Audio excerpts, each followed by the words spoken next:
Uite 3 motive pentru care să alegi chipsurile naturale 100%. Grăsimi. Când vine vorba de grăsimi, chipsurile de mere au doar 0,39 de grame de grăsimi, în timp ce chipsurile din comerț ajung la 33 de grame.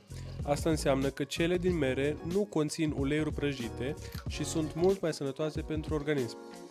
Caloriile. Chipsurile de mere 100% naturale au doar 344 de calorii pe 100 de grame, comparativ cu 529 de calorii în chipsurile prăjite din comerț. De ce această diferență? Din nou, chipsurile din comerț sunt prăjite în ulei, ceea ce adaugă o cantitate considerabilă de calorii goale, fără valoare nutritivă.